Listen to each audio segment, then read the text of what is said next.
हरि ओम तत्सत। हरि ओम तत्सत। हरि ओम तत्सत। श्री गुरुभ्यो नमः। श्री माता पितृभ्याय नमः। श्री हनुमते नमः। श्री राधाकृष्णाभ्यां नमः। मनोजवं मारुततुल्यवेगं जितेन्द्रियं बौद्धिमतां वरिष्ठं वात्मजं वानरयूथमुख्यं श्रीरामदूतं शरणं प्रपद्ये। श्रीरामदूतं शरणं प्रपद्ये। श्रीरामदूतं शरणं प्रपद्ये। जय जय जय श्री सीताराम। भगवान कैसे इस प्रांगण में उपस्थित समस्त श्रीमद् भागवत महापुराण के रसिक श्रोतागण, माताओं, बहनों, सज्जनों, इस घोर कलयुग में एक एक क्षण लोग मोह माया से ग्रस्त होकर अपने जीवन को नष्ट कर रहे हैं, लेकिन आप पर भगवान की इतनी कृपा है कि इस घोर कलयुग में भगवान आपके मस्तिष्क में, बुद्धि में सतोगुण बढ़ा दिए, जो कि सत्संग में आए हैं आपका कल्याण करने के लिए। सब अकेले आएंगे, अकेले जाएंगे, अपने कर्म का फल भोगेंगे। न तो कोई यहाँ किसी का पत्नी है, पुत्र है, बेटा है, पति, असत्य माया है। हम इसमें एक दूसरे को सत्य मान रहे हैं। द्वारिका के नाथ अनाथों के नाथ हैं। अनाथों के नाथ कौन हैं? द्वारिका के नाथ हैं। हाँ, आप जैसे जानते हैं, आज हम लोग तृतीय स्कंद के अथ पंचमों अध्याय के अंतर्गत विदुर जी का प्रश्न और मैत्रेय जी का सृष्टि क्रम वर्णन। बोलिए द्वारिका के नाथ अनाथन के नाथ की जय। द्वारिकाधीश की जय। द्वारिका नाथ की जय। द्वारिका के नाथ अनाथों के नाथ, सुख और दुख महादानी हैं। भगवान श्री कृष्ण महादानी हैं। आज हम लोग यहाँ पर विदुर जी का बहुत सारा प्रश्न है और मैत्रेय जी का सृष्टि क्रम वर्णन। श्री सुखदेव जी कह रहे हैं, हे राजन, परम ज्ञानी मैत्रेय मुनि हरिद्वार में विराजमान थे। भक्ति भाव से शुद्ध हुए हृदय वाले विदुर जी उनके पास जा पहुँचे। कहाँ पहुँचे? मैत्रेय जी के पास। कौन सी जगह है? हरिद्वार। उनके साथ स्वभाव से अपलावित होकर उनसे पूछा। विदुर जी कहे, भगवान, संसार में सब लोग सुख के लिए कर्म करते हैं, पर उनसे न तो उन्हें सुख ही मिलता है और न दुख ही दूर होता है। सज्जनों, यह प्रश्न 5000 वर्ष पहले किए थे। विदुर जी ने कहा मैत्रेय जी से, जैसा कि हम लोग भी देख ही रहे हैं ना, जितना भी संसार में सब लोग काम कर रहे हैं, उस काम का मुख्य उद्देश्य सबका क्या है? सुख। संसार में सब लोग सुख के लिए कर्म करते हैं, परंतु उनसे न तो सुख मिलता है और न दुख ही दूर होता है, बल्कि उससे भी उनके दुख की वृद्धि ही होती है। ब्राह्मण गौ देवताओं कल्याण के लिए जो अनेकों अवतार धारण करके लीला से नाना प्रकार दिव्य कर्म करते हैं, वे भी हमें सुनाइए। ये सस्त्रियों के मुकुटमणि श्री हरि के लीलावित का पान करते करते हमारा मन तृप्त नहीं हो रहा है। भगवान श्री राम ने एक बार वाल्मीकि जी से पूछा था वन में, प्रभु किसके यहाँ रहें? वाल्मीकि जी ने कहा, प्रभु आप ये बताओ कहाँ नहीं हो, कोई ऐसी जगह बताओ जड़ चेतन अचेतन में जहाँ आप नहीं हो। फिर भी आप पूछते हैं तो आप उनके घर रहिए जो आपकी कथा सुनते सुनते कभी अघाए नहीं। और सुनाओ और सुनाओ, जब तक जियो तब तक यह कथा रूपी अमृत पियो, क्योंकि यह कथा रूपी अमृत ऐसा फल है, इस फल में न तो गुठली है न तो छिलका है, केवल रस ही रस है। अमृत रसमलाई 56 भोग की मिठाई फीकी नजर आएगी। भगवान कहते हैं, संसार चक्र में डालने वाली ग्रह गृहस्थी की आसक्ति को काट डालती है।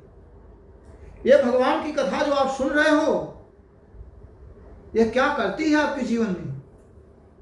यह संसार चक्र में डालने वाले घर गृहस्थी की आसक्ति को काट डालती है।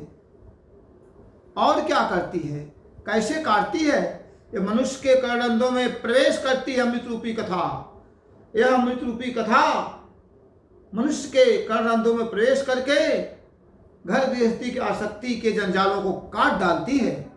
भगवान आपके सखा मुनिवर कृष्णद्वैपायन ने भी भगवान के गुणों का वर्णन करने की इच्छा से ही महाभारत रचा था।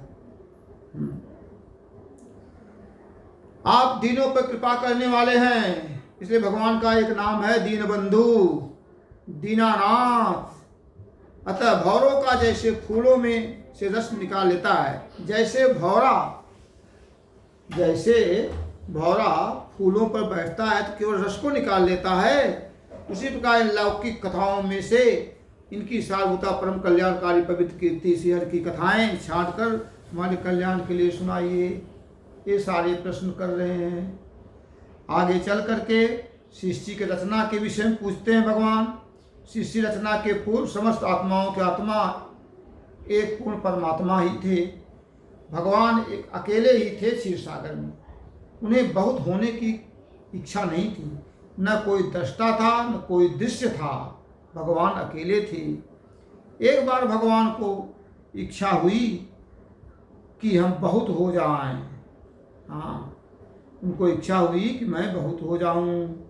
अकेले रहने की इच्छा थी तो अकेले रहे, वे ही दृष्टा होकर देखने लगे, परंतु उन्हें दृश्य दिखाई नहीं दिया।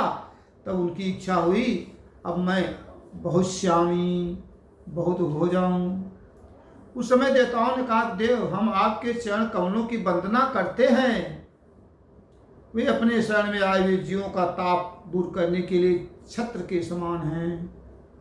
हाँ, भगवान की जो शरण ले लेता है उसके दैहिक दैविक भौतिक तीनों ताप तत्काल नष्ट हो जाते हैं। और अगर धन के चक्कर में बहुत धन इकट्ठा करके अपने कष्ट दूर करे तो नहीं।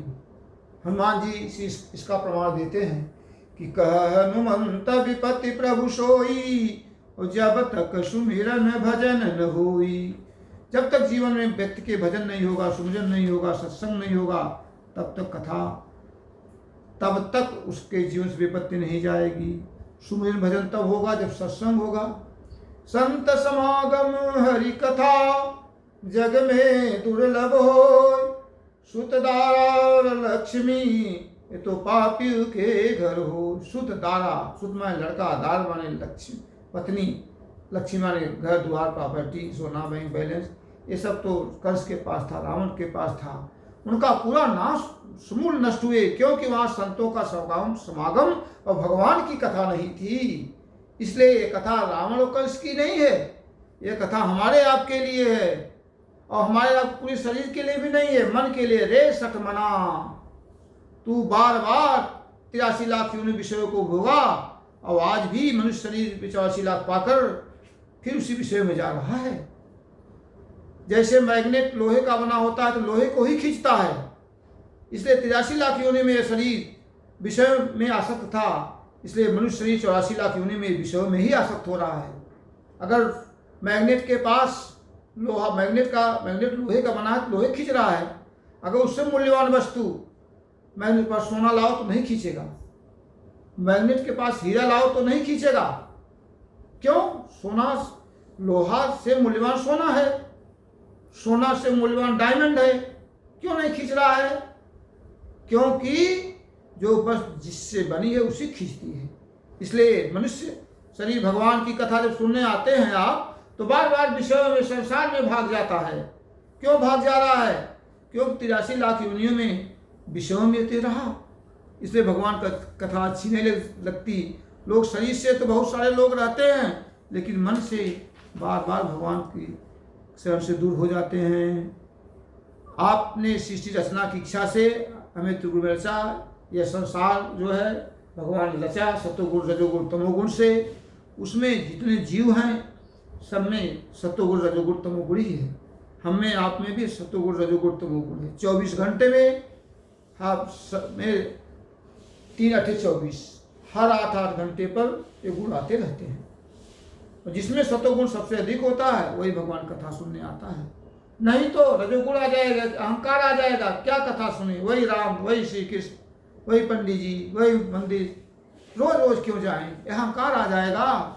तो घर में बैठ कर वही मोबाइल में देखो, फिर हीरो हीरोइन का पिक्चर अपने आप को नष्ट करो। इसलिए भगवान की शरणागति ले लो, तर्क उतर वितर्क मत करो, बुद्धि को इधर उधर मत भटकाओ। बुद्धिमान वही है जो बिना कुछ सोचे समझे भगवान शरणागति ले ले। जय जय जय श्री राधे, जय जय जय श्री राधे, जय जय जय श्री राधे।